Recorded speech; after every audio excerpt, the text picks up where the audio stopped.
The Alternatives page allows you to select from a list of potential replacement property markets. The page appears after you've entered all the details for your property on the Property Details page. You get to the Alternatives page by clicking on this button in the Property Details page. The Alternatives page is the last step you must take before you can generate a detailed assessment report, which is the end goal of Sell or Hold.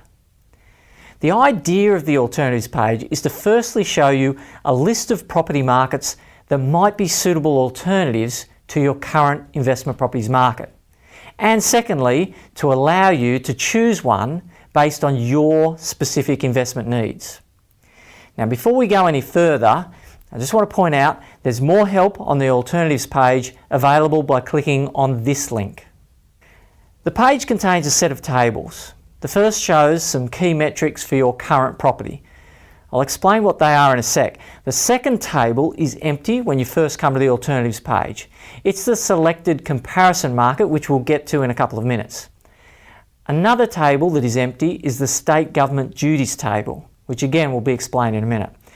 Then there's a table containing a list of alternative markets which the system has found from around Australia. These are potentially suitable alternative markets to the one in which your current property resides. You need to pick one from this list before you can generate an assessment report. We'll go through how to choose a comparison market later. Let's start off by having a closer look at the current market table. This shows some basic details about your existing property. You can read about what each column means by hovering your mouse over a column heading information icon.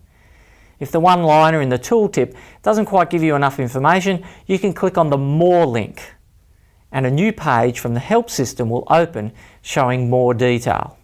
A lot more detail in this case. I'll just quickly explain these columns so you don't have to read all that. The demand to supply ratio is the measure of demand relative to supply, which is a score out of 100, and it's the primary means by which future growth is forecast. The closer this number is to 100, the more growth we'd expect from your property. Now, the reliability column is also a score out of 100, but this is a measure of how much supply and demand data could be obtained for the property market in which your existing property resides. The closer this number is to 100, the more confident we are about the nature of supply and demand in your property's market. The next column contains the count of property markets we've seen in the past with the same demand to supply ratio. The higher this number is, the more confident we can be of growth forecasts. But this one isn't a score out of 100, it's actually a count of historical cases. The yield is calculated based on the rental income you entered and the current value for your property. Right, the post-tax sale proceeds. These are an estimate of the amount of money you'd have if you decided to sell your current investment property and pay your agent their commission, pay the ATO their capital gains tax, etc. These are the funds you'd have to reinvest. From these funds come the deposit and stamp duty and all other entry costs. Alright, the 3-year net position column, this takes a bit of explaining and is very important. Firstly, the system forecasts growth in your property's value over the next 3 years. It also forecasts future rent to be received over the same time and factors in some growth in that weekly rental figure too. It does the same for expenses. Then it combines growth in value with total rent and subtracts the expenses to come up with an estimate of the net improvement in your financial position in 3 years' time. This is what you can look forward to over the next 3 years if you hold on to your property. You can read more about this on the help pages. Now, another tricky column to get your head around is the ROE column. ROE stands for return on equity. Equity is the difference between how much the property is worth and how much you still owe. So let's say you had a $500,000 property and a $400,000 mortgage. Then you would have $100,000 of equity. Let's assume the property would grow by 15% over the next 3 years. That would result in $75,000 of extra value. It might also earn $60,000 in rental income over the same 3 years. But let's assume the expenses over those 3 years totaled $80,000. That includes mortgage interest. Return on equity is how much the property is expected to generate in net gain as a percentage of that equity. In this example, the property created $55,000 in extra wealth over 3 years. Given the equity was $100,000, the gain was $55,000, we can calculate the return on equity as 55%. Remember, you can click on the information icon and then the More link to read more about this from the online help pages. All right, let's move on to the comparison market table. You'll notice it's empty. It will be empty whenever you first enter this page from the property details page. This table will contain similar sort of details to the current market table above it, but it will show figures for the market you will select in the next table, the one below it. That's the alternatives table. To make it easier to follow with example figures, let me just jump ahead for a second and select a comparison market from the list of alternatives below. All right, let's start off with the median column. I'll come back to the rank column in a minute. The median is, well, what it says. It's the typical kind of values you'd expect a property to sell for in this comparison market. The list of alternative markets has been chosen, so they should have most properties in them selling at a price within the target price range. Now that target range was determined back in the property details page by estimating sale proceeds on the assumption you sold your current property. Most of the next columns I've already explained, but moving across, we can see a new column called spare funds. This is calculated based on the post-tax sale proceeds and the median of the selected comparison market. Now, assuming you were to buy a replacement property in the comparison market using your post-tax sale proceeds, you may have some money left over. This is estimated in the spare funds column. If the comparison market selected is a little cheaper, you'll have more spare funds left over after purchasing the replacement property. There may also be a difference in the state government duties to be paid. So even if a cheaper comparison market is chosen, it may have more expensive state government duties.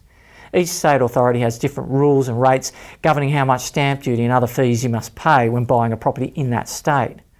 These are shown in the state government duties table. The next column is probably the most important, the 3-year better off by column.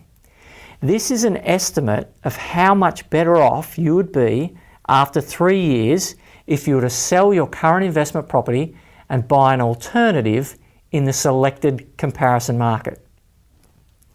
It's calculated by forecasting value growth, rent and expenses for both the alternative market and your current property. Then the selling costs are factored in along with the re-entry costs like state government duties. If this figure can be accurately forecast for both property markets, then we can see by how much you'd be better off selling and moving your equity into the alternative that was selected. Now, if the amount is pretty small, you might not want to take the risk. If the amount is very large, you might be more motivated. But this is not where the sell or hold analysis ends. The detailed assessment report to follow contains a lot more insights. See the next video in this series where I'll walk you through an assessment report. Now, I mentioned this 3-year better off by column was important. By default, the alternative markets are ordered by this column from highest to lowest, and that is what the rank column is all about.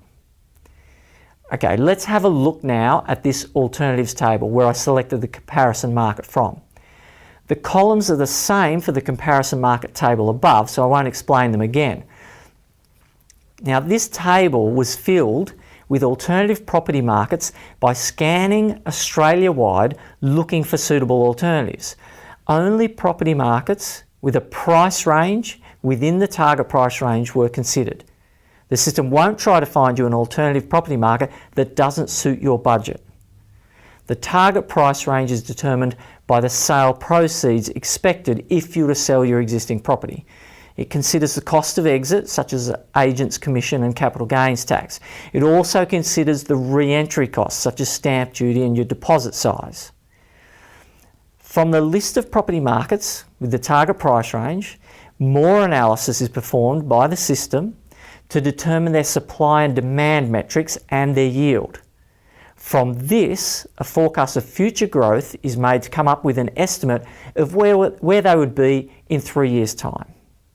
Now, if this figure is better than the total gains your existing property is expected to deliver over the same time frame, then the alternative property market is included in the list. Some alternative property markets are expected to deliver huge gains, while others virtually nothing. And this is where the examination of opportunity cost starts.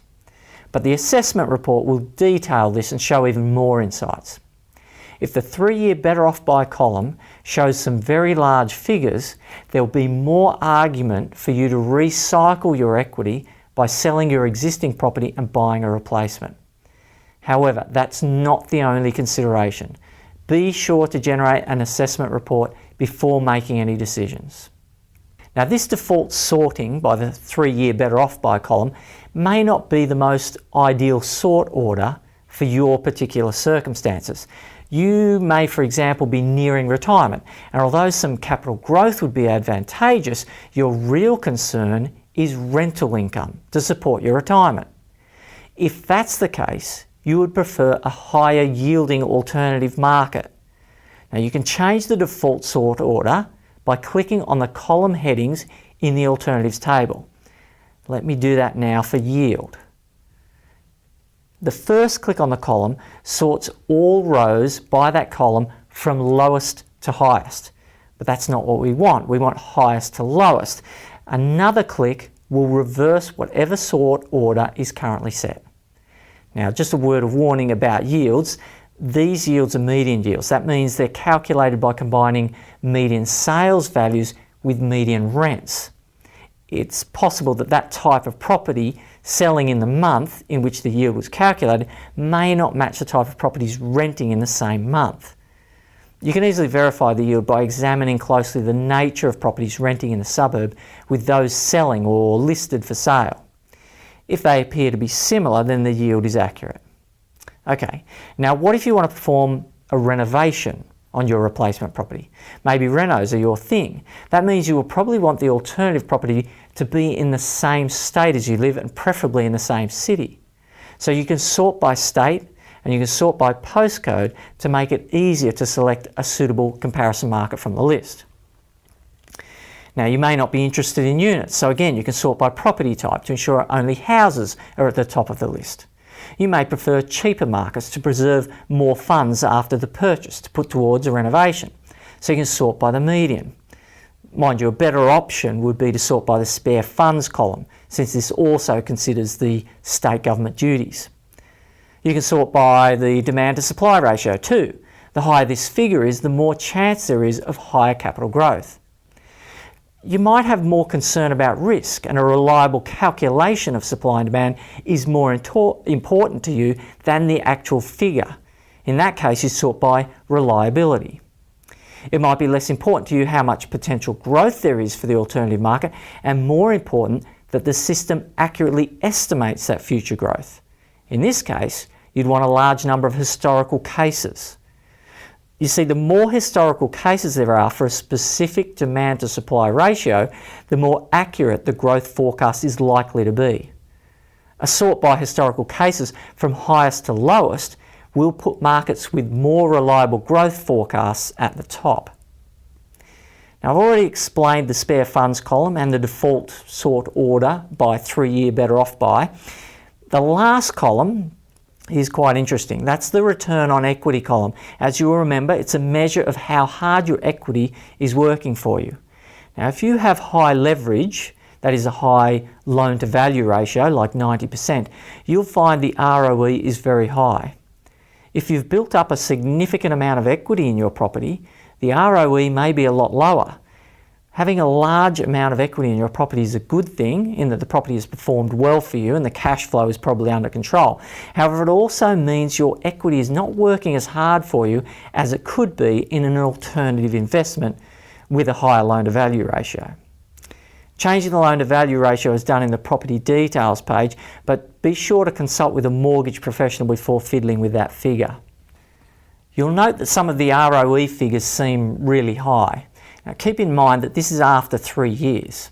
You can divide by 3 for a per annum estimate. And also keep in mind that the system has picked these property markets as alternatives because they have great capital growth potential. To achieve a 3-year return on equity of 100% only requires a little more than 6% capital growth per annum. That's assuming your loan to value ratio was 80% and the property was neutrally geared. That means income and expenses balance.